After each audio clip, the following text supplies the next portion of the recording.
Bonjour à tous, je suis ravi de vous retrouver pour le 100 football amateur, sur RGB 99.2 FM. N'oubliez pas de rester confinés, c'est très important, de respecter les consignes. Je passe le bonjour et je dis un grand merci, au personnel hospitalier et à toutes les personnes dont le métier est en première ligne, les éboueurs, les livreurs, les caissiers, pour tout ce qu'ils font, actuellement. Vous êtes les héros, d'aujourd'hui, demain, comme disait, Hugo Lloris hier dans la presse écrite. Aujourd'hui, j'ai le plaisir je vais avoir le plaisir d'échanger avec Eric Hakoun, qui est dorénavant, coach au Red mais qui a eu une très, très belle carrière, de footballeur.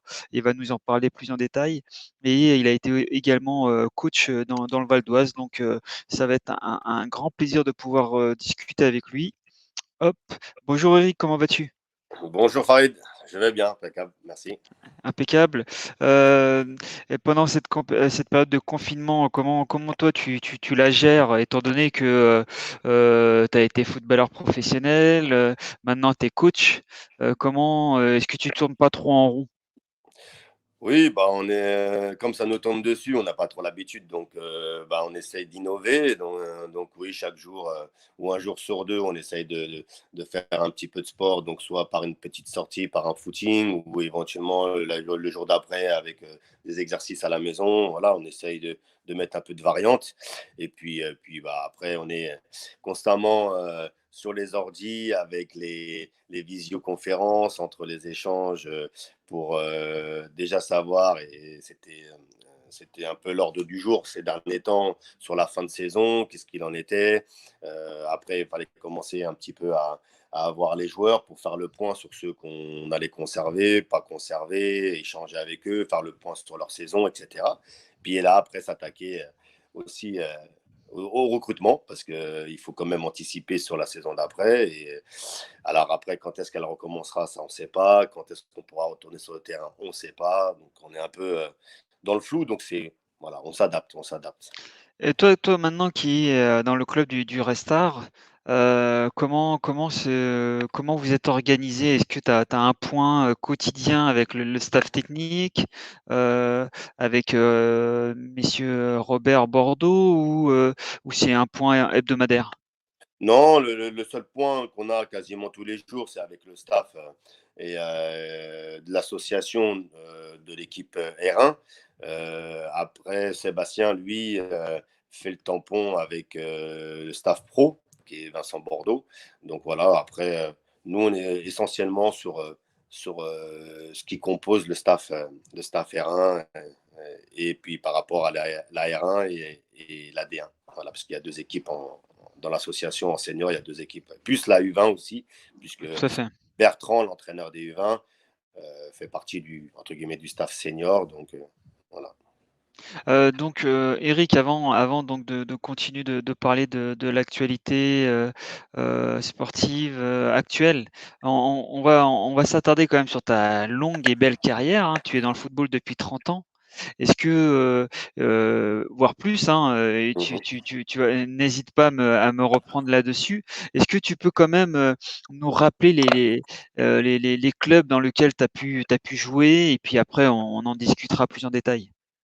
Bah, j'ai commencé à l'époque, moi, c'était donc en jeune à Orgemont. J'ai fait Sanois, puisque Sanois à l'époque n'avait pas fusionné avec Saint-Gratien avant qu'il devienne l'entente Sanois-Saint-Gratien. Donc c'était que le club de Sanois. Après, je suis parti à Saint-Leu en jeune, où il y avait à l'époque Alain Pascalou, Didier Kenard, qui sont quand même des personnes emblématiques du foot du Et Didier Kenner 95. qui est revenu, à Sannois? Voilà, voilà, c'est ça. Donc, et après de là, j'ai pris mon envol à travers le club de Cergy-Pontoise et après Corbeil, où je suis parti à Corbeil sous la houlette de Rudy Garcia et où on a fait des belles saisons. Et après, j'ai fait Poissy. Après Poissy, où pareil, on a fait une très très belle saison. Je suis parti au Racing, après Stade de Reims, et après j'ai fait l'Arménienne entre-temps, bien évidemment, et puis un petit court passage vite fait en Écosse, dans un club des deux, voilà, où après ça s'est pas bien passé avec les agents qui à l'époque même peut-être Mais pourquoi aujourd'hui. ça s'est pas bien passé en Écosse? Tu étais trop technique pour eux? En fait, ils étaient friands. C'était quand on avait gagné la Coupe du Monde, la première Coupe du Monde en 98. Et en fait, ils étaient friands des Français par rapport à leur jeu technique, etc. Et donc ils recrutaient pas mal au niveau des joueurs français pour essayer Mmh. d'apporter une touche technique, etc. Mais le problème, c'est que le jeu était tellement ancré qu'Iken Roche. Donc, donc c'était que des longs ballons, des longs ballons. Oui, Donc, c'est vrai qu'il fallait avoir un physique d'un mètre à la Giroud, quoi. 90 à la Giroud, voilà. Donc c'était très compliqué. Donc ils ont essayé. Après, dans certains clubs, ça a réussi, mais le problème, c'est qu'il ne fallait pas recruter qu'un seul Français, ou il fallait avoir plusieurs joueurs à peu près un peu plus techniques pour pouvoir que le jeu puisse changer. Là, c'était quand tu amènes que un ou deux joueurs, c'est pas les un ou deux joueurs, voire trois joueurs qui vont réussir à tout changer, quoi. Oui, tout à fait. Donc Eric, bon, comme je te disais, on va revoir plus en détail ta carrière, mais je suis obligé de m'attarder un peu sur ta rencontre avec Rudy Garcia. Parce que mhm. maintenant, Rudy Garcia, quand même, il est dans le haut niveau, il est à l'Olympique lyonnais. Est-ce que à l'époque, enfin bon, maintenant c'est facile à dire peut-être, mais est-ce que à l'époque déjà tu sentais qu'il avait les épaules pour aller si haut?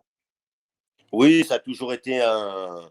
Il était même à notre époque, à Corbeil, quand on était en DH, qu'on est monté en CFA2, il était rigoureux, c'était un passionné, il était à cheval sur tout, et il était attentif sur tout, il était aussi malgré tout proche. Et oui, je lui. Et puis il passait, en plus à ce moment-là, il était à fond en train de passer ses diplômes, etc. Donc oui, on sentait quelqu'un qui était motivé à devenir ce qu'il est devenu aujourd'hui. D'accord. Après, bien évidemment, il a réussi par ses qualités, mais comme on le sait tous, tant en tant que joueur qu'en tant que coach, il faut ce petit brin de chance, cette chance qui va nous tomber dessus, des fois sans s'y attendre, et pour pouvoir passer le cap et aussi avoir un super réseau, quoi. Ou sinon, c'est compliqué, quoi. Oui, oui, je suis, complètement d'accord avec toi. Lorsqu'on on regarde un peu, la carrière de Rudy Garcia, et son passage à l'OM et maintenant son arrivée à l'Olympique Lyonnais, on a, différentes, comment dire? On entend plein de choses à son sujet. On dit que c'est un coach distant, c'est un coach proche. Quelle est la vérité à son sujet? Moi, je vais prendre par rapport à notre époque à nous, hein, il a toujours été proche avec ses joueurs, mais il demandait beaucoup. Et donc, voilà, au quotidien, il était très dur à vivre, mais derrière, il savait, parce qu'il était exigeant, il demande d'exigence, donc c'est logique. Mais derrière, il savait être proche, il savait venir quand un joueur était un peu dans le dur, tout de suite, il s'en rapprochait, il échangeait, il discutait, il était proche de lui. Donc, non, non, moi, je confirme à notre époque, il était proche des joueurs. Et c'est pour ça qu'il arrivait à fédérer par sa niaque, par son envie, voilà, sa rigueur dans le travail.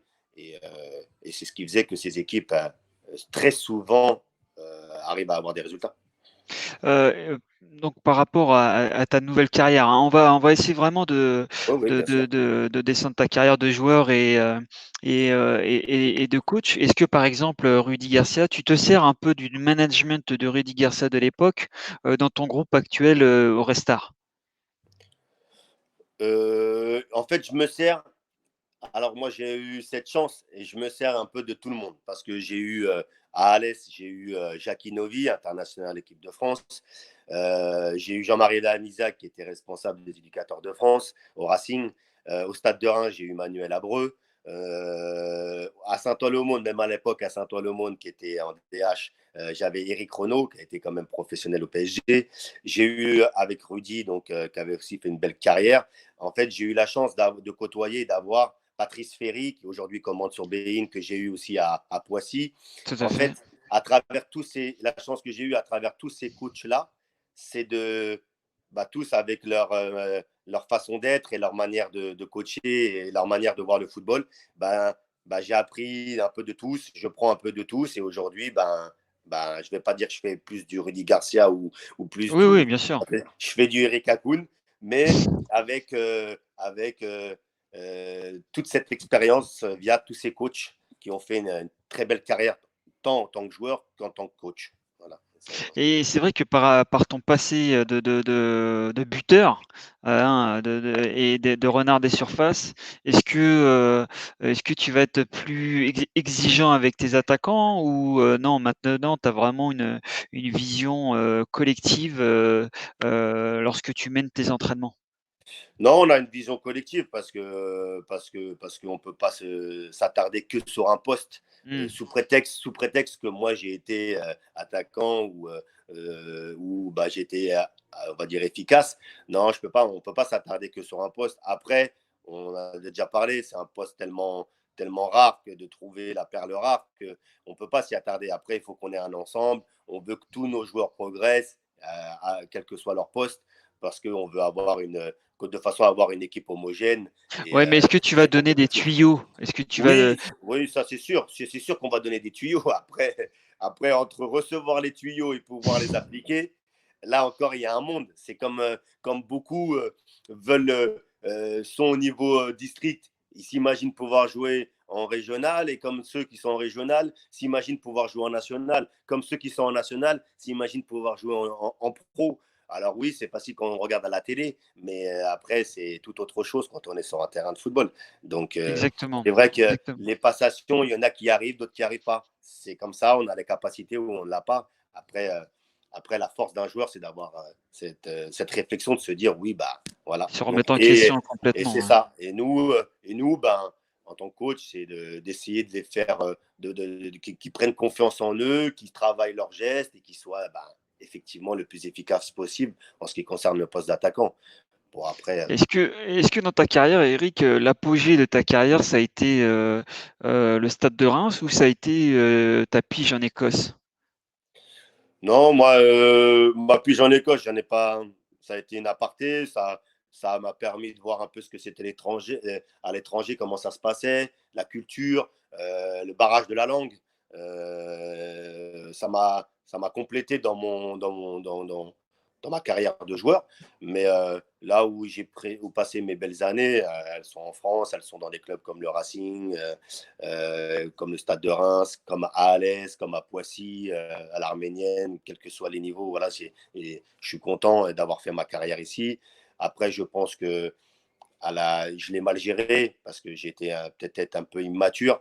Et après, voilà, est-ce qu'on est bien orienté ou pas? Est-ce qu'on est bien entouré ou Mais pas? est-ce Voilà. que, par rapport à ce que tu as connu, Eric, et c'est vrai que c'est important de le soulever, dans une carrière, il y a des hauts et des bas.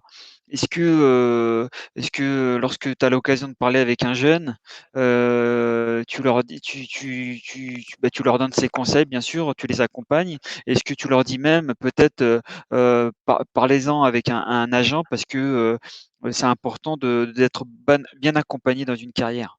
Oui, oui, bien sûr. Nous,